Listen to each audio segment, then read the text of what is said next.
Hello friends, मेरा नाम अश्वनी कुमार गुप्ता है। मेरे इस चैनल में आप सभी का स्वागत है। हम लोगों ने जेंगो की एक ट्यूटोरियल सीरीज स्टार्ट की है और इस सीरीज के आज के इस वीडियो में हम देखेंगे कि हम अपने फॉर्म के अंदर सर्च का ऑप्शन कैसे बना सकते हैं। और इसके लिए हमको फ़िल्टर फंक्शन का यूज़ करना होता है। तो सबसे पहले तो मैं एक पाइथन ओपन कर लेता हूँ और अपना प्रोजेक्ट जो है उसको रन करा के दिखाता हूँ कि लास्ट वीडियो हमने कहाँ तक बनाया था। ठीक है, और उसके बाद हम देखेंगे कि ये काम हम कैसे इम्प्लीमेंट करते हैं। ठीक है, तो मैं Python manage dot P Y run server लिख लेता हूँ। ठीक है, और मैं प्रोजेक्ट को रन करा के दिखाता हूँ। देखिए मैं प्रोजेक्ट रन कर रहा है। अगर मैं इस पर क्लिक करता हूँ तो मेरा प्रोजेक्ट रन करता हुआ मुझे मिल जाएगा। ठीक, अगर मैं यहाँ व्यू स्टूडेंट पे देखूँ तो देखिए मैंने यहाँ पे एक फॉर्म बनाया था जहाँ पे हम स्टूडेंट का डेटा डिस्प्ले करा लिए थे। अब नेक्स्ट क्वेश्चन है कि इस डेटा में से अगर किसी इस डेटा को मुझे सर्च करना हो तो मैं क्या करता चाहता हूँ कि मैं एक सर्च का बटन बनाना चाहता हूँ और मैं क्लिक करूँ तो वो डेटा मुझे सर्च होके मिल जाए। क्योंकि अभी क्या होगा कि मेरे पास डेटाबेस में जितने डेटा होंगे वो सारे के सारे यहाँ डिस्प्ले हो रहे हैं। तो क्वेश्चन है कि अब मुझे सर्च का बटन कैसे बनाना है और उसको कैसे इम्प्लीमेंट करना है। तो सबसे पहले तो मैं क्या करता हूँ, व्यू स्टूडेंट डेटा जो हमारा यूआरएल है, ठीक है, तो ये जो पेज जिसके करस्पॉन्डिंग दिख रहा है तो वहाँ मैं चलता हूँ। ठीक है, तो ये जो पेज है मेरा वो so student dot H T M L से आ रहा है। अगर आप मेरे साथ कंटिन्यू कर रहे होंगे तो आपको ये बात पता होगी। तो मैं एक काम करता हूँ, मैं सबसे ऊपर चलता हूँ। सबसे ऊपर का मतलब कि जहाँ मेरा टेबल स्टार्ट हुआ है मैं यहीं पे एक क्या करता हूँ, एक रो बना के और यहीं पे एक फॉर्म ऐड कर लेता हूँ। ठीक है, सर्च के लिए तो नॉर्मल एक टेक्स्ट बॉक्स होगा और एक बटन होगा उसके अंदर। तो मैं एक काम कर लेता हूँ, मैं लिख लेता हूँ, ये रो मैं कॉपी कर लेता हूँ। चलिए कंट्रोल सी, एक न्यू रो बना के, ठीक है, मैंने एक नया रो बना लिया। नया रो बनाने के बाद मैं एक काम करता हूँ, इसको पहले क्लोज कर देता हूँ। ठीक है, ये रो क्लोज हो गया। अब इसके अंदर मैं एक डिव कॉल 12 का ले लेता हूँ, एक कॉल 12 का ले लेता हूँ। ठीक है, और इसको भी क्लोज कर लेता हूँ। ठीक है, ये हमारा काम हो गया। अब इसके अंदर मैं क्या करता हूँ, एक फॉर्म बना देता हूँ। ठीक है, और फॉर्म टैब प्रेस कर देता हूँ। ठीक है, जो एक्शन है वो मेरा इसी पेज पे रहेगा बाय डिफ़ॉल्ट। ठीक है, और मेथड मैं गेट यूज़ कर लेता हूँ। तो मैं इसको यहाँ पे लिख लेता हूँ गेट। ठीक है, और मैं एक फॉर्म बनाना चाहता हूँ तो मैं उस फॉर्म पे जो क्लास है वो क्लास, चूँकि एक लाइन में बनाना चाहता हूँ तो उस पर क्लास लगा देता हूँ क्या, इनलाइन फॉर्म। ठीक है, फॉर्म इनलाइन। ठीक, अब आते हैं और इस फॉर्म के अंदर मुझे एक टेक्स्ट बॉक्स और एक बटन लेना है। मैं सिंपल वैसे ही बना लेता हूँ, मैं यहाँ लिख लेता हूँ इनपुट। ठीक है, और type is equal to text. ठीक है, और देखिए type is equal to text, और क्लास लगा देता हूँ इस पर form control, form dash control. ठीक है, ये बूटस्ट्रैप की क्लास होती है, आपको पता होगा। फिर नेम इज इक्वल टू, मैं एक वेरिएबल ले लेता हूँ उसको सर्च नेम, मान लीजिए मुझे सर्च नेम जो करना है, और मैं इसके अंदर एक प्लेस होल्डर भी डाल देता हूँ। ठीक है, प्लेस होल्डर, प्लेस होल्डर में डाल देता हूँ मैं इंटर द नेम। ठीक है, अब इसके बाद मैं इसको क्लोज कर देता हूँ और मैं चलता हूँ यहाँ एक बटन बना लेता हूँ। तो बटन बनाने के लिए मैं लिख लेता हूँ इनपुट, एक सेकेंड, मैं यहाँ लिख लेता हूँ इनपुट, और type is equal to, button रहेगा वो सबमिट टाइप का। ठीक है, तो मैं लिख लेता हूँ सबमिट। देखिए डबल एंड कॉमा के अंदर होना चाहिए ये चीज़। इसके बाद मैं इस पर क्लास लगा देता हूँ, क्लास इज इक्वल टू लगा देता हूँ BTN,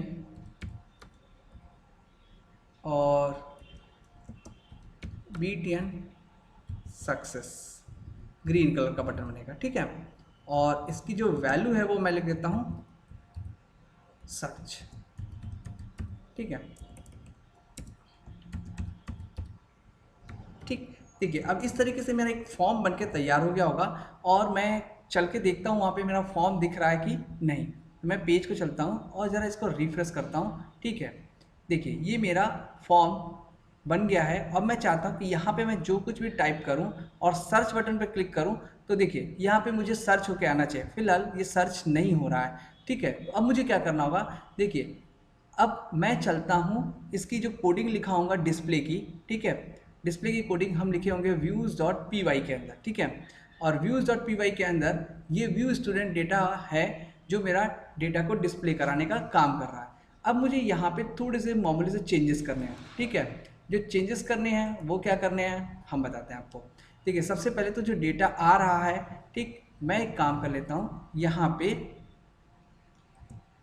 चेक कर लेता हूँ कि जो रिक्वेस्ट आ रहा है वो गेट मेथड से आ रहा है कि नहीं। तो पहले मैं लिख लेता हूँ if request dot method double equal to, अगर गेट है तभी मुझे ये काम करना है, तो मैं गेट लिख लेता हूँ। ठीक है, और अगर है तो मुझे करना क्या है, मुझे करना ये है कि मैं जो वैल्यू सर्च नेम नाम के वेरिएबल जो टेक्स्ट बॉक्स था उसमें जो आ रही पहले मैं उसको गेट करता हूँ। तो मान लीजिए मैं उसको एक वेरिएबल st के अंदर स्टोर कर लेता हूँ, स्ट्रिंग नाम का।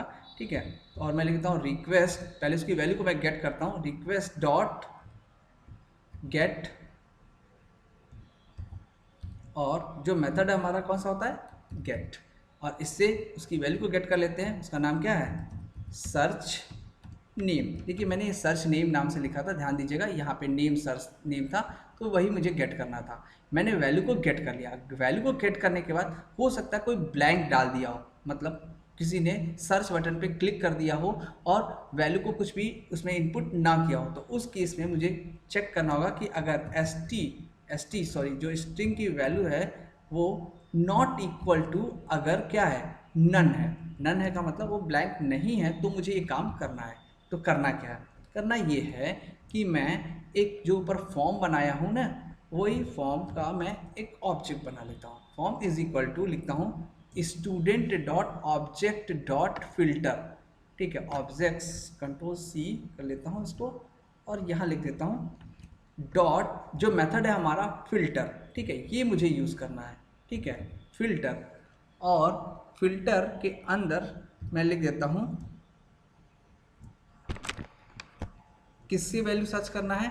तो मान लीजिए जो कॉलम का नाम था, ठीक है, नेम, कॉलम का नाम नेम था मेरा, और मैं लिख लेता हूँ किसके बराबर, ST के बराबर। ठीक है, STR नहीं, ST के बराबर। ठीक, ये कॉलम का नाम है मेरा, टेबल के अंदर मैंने नेम नाम का कॉलम लिखा था, नेम से ही सर्च करवा रहा हूँ फिलहाल अभी। ठीक, और अगर ऐसा नहीं होगा तो बाकी मेरा कोड एज इट इज़ जैसे रन करता था वैसे रन करता रहेगा। चलिए हम सर्च करके एक बार रन करके देखते हैं इसको। और मैं पहले इसको एक बार फिर से रिफ्रेश कर लेता हूँ। ठीक है, ये इसको यहाँ पे डाल के रिफ्रेश कर लेता हूँ। अब मैं यहाँ सर्च करता हूँ, मान लीजिए मैंने लिखा रोहन। ठीक, अब सर्च करता हूँ, देखिए ये मेरा रोहन आ गया आउटपुट। ठीक, अब मैं पुराने डेटा पे जाना चाहता हूँ तो फिर से व्यू स्टूडेंट पे क्लिक कर देता हूँ। देखिए मेरा पूरा डेटा आ गया। अब मान लीजिए सपोज आप गूगल पे यूज़ करते हो, तो गूगल में क्या करते हो, आप जाओ यहाँ पे देखो, सपोज मैं गूगल में जाता हूँ और गूगल लिखता हूँ, और यहाँ पे सर्च में, सॉरी ये नेट मेरा नहीं रन कर रहा, मैं आपको ये बताऊँ कि जब आप सर्च करते हो तो क्या होता है, उस समय आप R लिखते हो और R से आप जितना डेटा चाहते हो सारा आ जाए। यानी अगर आप SQL की क्वेरी लिखे हो तो आपको याद होगा वहाँ पे आप एक लाइक की क्वेरी यूज़ करते थे। ठीक है, तो वैसा ही कॉन्सेप्ट आप यहाँ इम्प्लीमेंट करना चाहते हो कि मान लो आप एक अक्षर लिखो, केवल R लिखो और सर्च करो। फिलहाल R लिखोगे तो अभी आपको कोई आउटपुट नहीं मिलेगा, लेकिन R लिखने पे भी मुझे अगर रोहन मिल जाता तो मेरा जो कॉन्सेप्ट है वो पूरा हो जाता। तो चलिए उस काम को कैसे करते हैं। उस काम को करने के लिए मुझे कुछ स्पेशल नहीं करना है, बस यहाँ पे जो नेम लिखा है ना, मैंने वहीं पे लिखना है अंडरस्कोर और लिखना है आई कंटेन्स, ICONTAINS।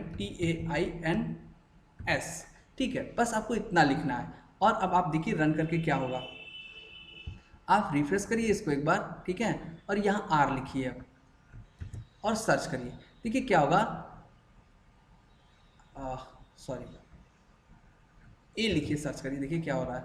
ठीक है, फिलहाल ए सारे नेम में मौजूद है, इसलिए ऐसा हमको डेटा मिल रहा है। मान लीजिए मैंने Z लिख दिया, देखिए Z लिखूंगा तो क्या होगा, देखिए कोई डेटा नहीं मौजूद है इसके अंदर, Z किसी भी हमारे डेटा के अंदर नहीं आया है। तो ये क्या कर रहा है, जो भी मैं लिख रहा हूँ, मान लीजिए मैंने रो लिखा, अब देखिएगा रो किसके अंदर आ रहा है, ठीक है, ध्यान दीजिएगा, रोज सिर्फ रोहन के अंदर आ रहा है। ठीक, इस तरीके से मेरा डेटा तो सर्च हो रहा है, लेकिन वो केस एक, जैसे मान लीजिए मैंने लिखा ZX, अब ये तो किसी के अंदर नहीं मौजूद है, मैं सर्च करूंगा तो मुझे इस तरीके का फॉर्म दिख रहा है, बल्कि यहाँ लिख के आता नो रिकॉर्ड फाउंड, तो मेरा काम बन जाता। ठीक है, मतलब मैं ये चाहता हूँ कि इस केस में मुझे ये मैसेज मिले कि अगर नो रिकॉर्ड फाउंड हो रहा है तो यहाँ पे कुछ एम्प्टी जैसे हो, उस केस में क्या मिले, मतलब ये एम्प्टी वैल्यू रिटर्न कर रहा हो।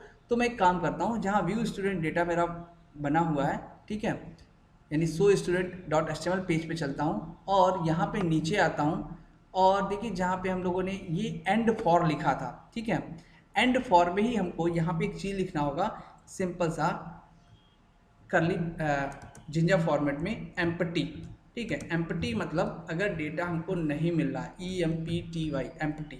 ठीक है, तो उस केस में आप क्या करो, उस केस में आप एक काम करो, मैं एक स्पैन लिख लेता हूँ। ठीक है, स्पैन, ठीक है, इसमें क्लास लगा देता हूँ और क्लास क्या लिखता हूँ, टेक्स्ट सेंटर, सेंटर मतलब बीच में लिख के आएगा, सॉरी टेक्स्ट डैश सेंटर होता है, CENTER, टेक्स्ट सेंटर। ठीक है, और जो टेक्स्ट का कलर है वो रहे डेंजर, रेड कलर का। ठीक है, लिख के आए, क्या लिख के आए, तो जो लिख के आए वो मैं बताता हूँ आपको, लिख के आए no record found, no record found. ठीक है, इस तरीके से मेरा जो पेज है वो एक मीनिंगफुल बन जाएगा, ताकि किसी को पता चल जाएगा कि मैंने जो लिखा था वो। अब मैं इसको रन कराता हूँ दोबारा, चलिए मैं इसको दोबारा रिफ्रेश कर लेता हूँ। फिलहाल देखिए नो रिकॉर्ड फाउंड हमको लिख के आ रहा है। ठीक है, क्योंकि मैंने पहले ही ZX से सर्च करके रखा था। अब मैं व्यू स्टूडेंट में दोबारा चलता हूँ और यहाँ पे फिर से सर्च करता हूँ कोई भी चीज़, मान ली S लिखा, देखिए S तो मौजूद है हमारा, इसलिए S में ये चीज़ नहीं लिखेगा और मेरा ये डेटा डिस्प्ले करेगा।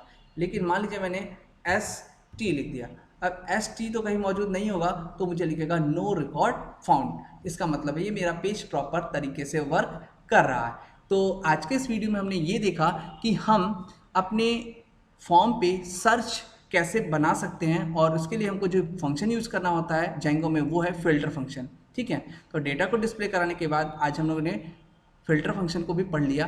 तो नेक्स्ट वीडियो में हम एक काम करेंगे कि कुछ इन डेटा को डाउनलोड करने के लिए, सपोज हमको एक्सेल फॉर्म में डाउनलोड करना है तो हम कैसे करेंगे ये देखेंगे। तो अगर आपको वीडियो अच्छा लगा हो तो लाइक करिए, कोई प्रॉब्लम हो तो आप कमेंट कर सकते हैं। Thank you for watching this video, thanks again.